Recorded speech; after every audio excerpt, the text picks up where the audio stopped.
ओम शांति। सुनते हैं 3 अक्टूबर 92 के अव्यक्त बाप दादा के मधुर महावाक्य। आज की अव्यक्त वाणी का टाइटल है ब्राह्मण अर्थात सदा श्रेष्ठ भाग्य के अधिकारी।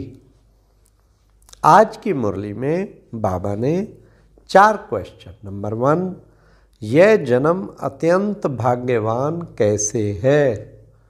नंबर 2, कौन सी लिस्ट सदा मस्तक पर स्पष्ट हो।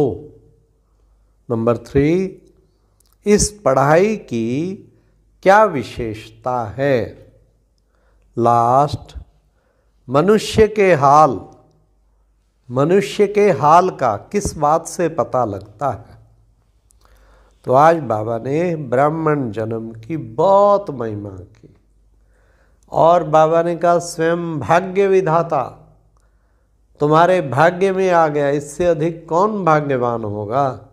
लेकिन बच्चे इस सदा स्मृति में नहीं रहते। ये सदा स्मृति रहे कि स्वयं भाग्यवान भाग्य विधाता बाप मेरे भाग्य में आ गया।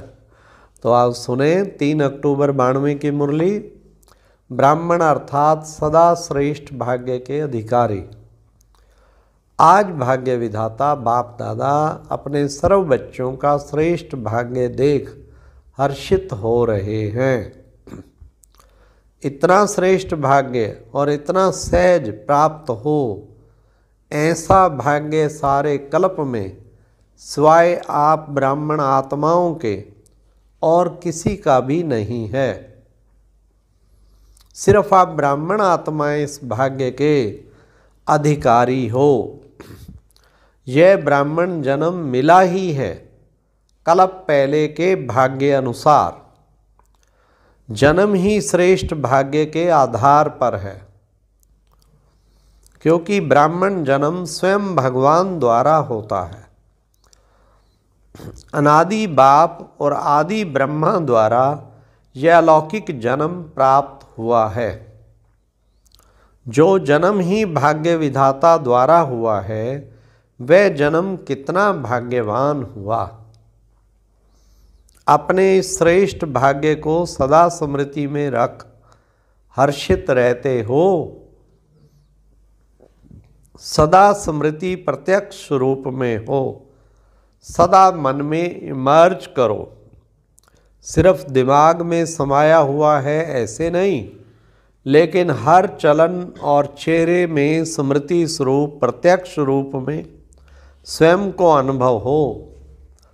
दूसरों को भी दिखाई दे कि इन्हों की चलन में चेहरे में श्रेष्ठ भाग्य की लकीर स्पष्ट दिखाई देती है। कितने प्रकार के भाग्य प्राप्त हैं, उसकी लिस्ट सदा मस्तक पर स्पष्ट हो। सिर्फ डायरी में लिस्ट नहीं हो, लेकिन मस्तक बीच भाग्य की लकीर चमकती हुई दिखाई दे। सिर्फ डायरी में नहीं, बल्कि मस्तक बीच भाग्य की लकीर चमकती हुई दिखाई दे। अब सुनिए कौन कौन सा भाग्य। पहला भाग्य, जन्म ही भाग्य विधाता द्वारा हुआ। हाँ, खुद भगवान भाग्य विधाता ने जन्म दिया, कितना बड़ा भाग्य। दूसरी बात, ऐसा किसी भी आत्मा व धर्मात्मा महान आत्मा का भाग्य नहीं जो स्वयं भगवान एक ही बाप भी हो, शिक्षक भी हो और सतगुरु भी हो। सारे कल्प में ऐसा कोई है? एक की द्वारा बाप के संबंध से वर्षा प्राप्त हो, शिक्षक रूप से श्रेष्ठ पढ़ाई और पद की प्राप्ति है। सतगुरु के रूप में महामंत्र और वरदान की प्राप्ति है। वर्षे में सर्व खजानों का अधिकार प्राप्त किया है। सर्व खजाने हैं ना, कोई खजाने की कमी है? टीचर्स की कोई कमी है? मकान बड़ा होना चाहिए, जिज्ञासु अच्छे अच्छे होने चाहिए, ये कमी है? नहीं है ना। जितनी सेवा निर्विघ्न बढ़ती है, तो सेवा के साथ सेवा के साधन सहज और स्वतः बढ़ते ही हैं। बाप द्वारा वर्षा और श्रेष्ठ पालना मिल रही है ना।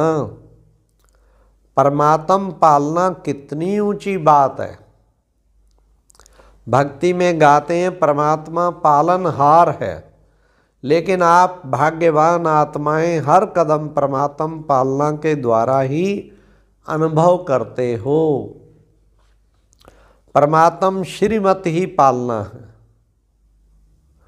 बिना श्रीमत अर्थात परमात्म पालना के एक कदम भी नहीं उठा सकते।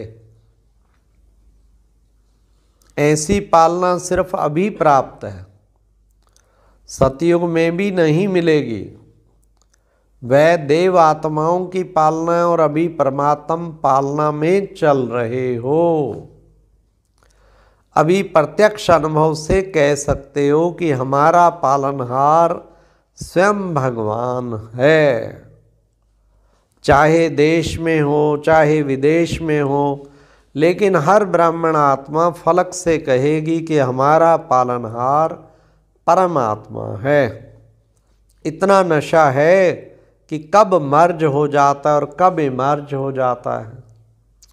जन्मते ही बेहद के खजानों से भरपूर हो अविनाशी वर्षे का अधिकार ले लिया।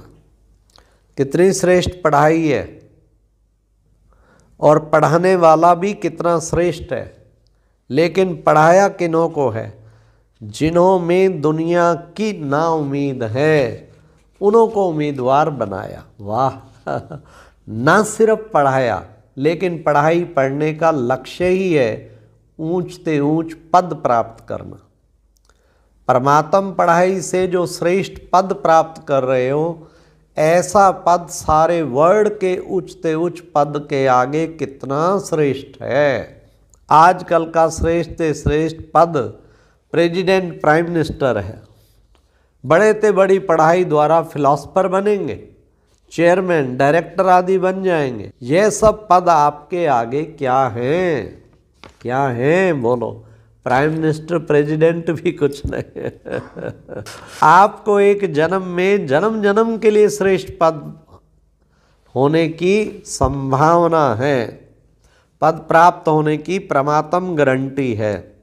और वो एक जन्म की पढ़ाई द्वारा एक जन्म भी पद प्राप्त कराने की कोई गारंटी नहीं है। आप कितने भाग्यवान हो जो पद भी सर्वश्रेष्ठ और एक जन्म की पढ़ाई और अनेक जन्म पद की प्राप्ति। तो भाग्य है ना, चेहरे से दिखाई देता है, चलन से दिखाई देता है, क्योंकि चाल से मनुष्य के हाल का पता लगता है। ऐसी चाल है जो आपके इतने श्रेष्ठ भाग्य का हाल दिखाई देवे, या अभी साधारण लगते हो। क्या है? साधारणता में महानता दिखाई दे। जब आपके जड़ चित्र अभी तक महानता का अनुभव कराते हैं, अब भी कैसी भी आत्मा को लक्ष्मी नारायण व सीताराम व देवियां बना देते हैं, तो साधारण व्यक्ति में भी महानता का अनुभव कर सिर झुकाते हैं ना। जानते भी हैं कि वास्तव में नारायण व राम आदि नहीं है, बनावटी हैं, फिर भी उस समय महानता को सिर झुकाते हैं, नमन पूजन करते हैं। लेकिन आप तो स्वयं चैतन्य देव देवियों की आत्माएं हो। आप चेतन आत्माओं से कितनी महानता की अनुभूति होनी चाहिए, होती है। आपके श्रेष्ठ भाग्य को मन से नमस्कार करें। बाबा ने कहा मन से नमस्कार करें, हाथ हुआ सिर से नहीं, लेकिन मन से आपके भाग्य का अनुभव कर स्वयं भी खुशी में नाचें। इतनी श्रेष्ठ पढ़ाई की प्राप्ति श्रेष्ठ भाग्य है।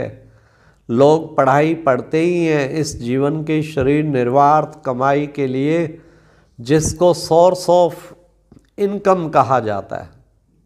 आपकी पढ़ाई द्वारा सोर्स ऑफ इनकम कितना है? माला माल हो ना। आपकी इनकम का हिसाब क्या है? उनका हिसाब होगा लाखों में करोड़ों में, लेकिन आपका हिसाब क्या है? आपकी कितनी इनकम है? कदम में पदम, तो सारा दिन में कितने कदम उठाते हो और कितने पदम जमा करते हो?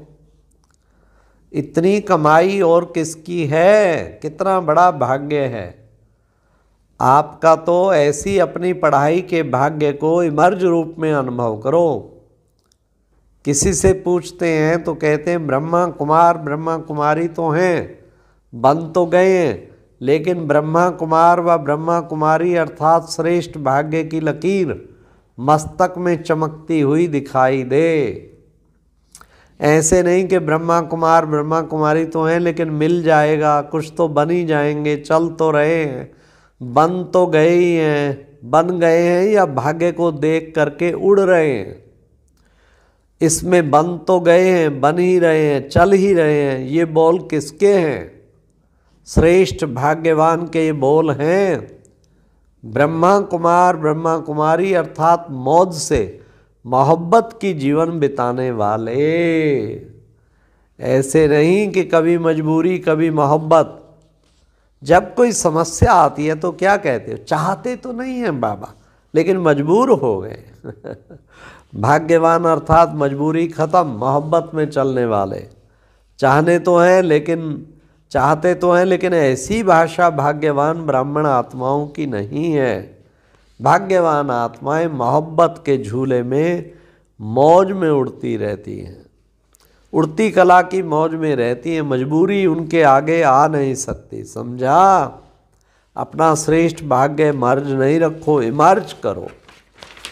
अच्छा, ये एक प्रेरणादायक वीडियो है, जरूर देखें, कोई भी मिस ना करे।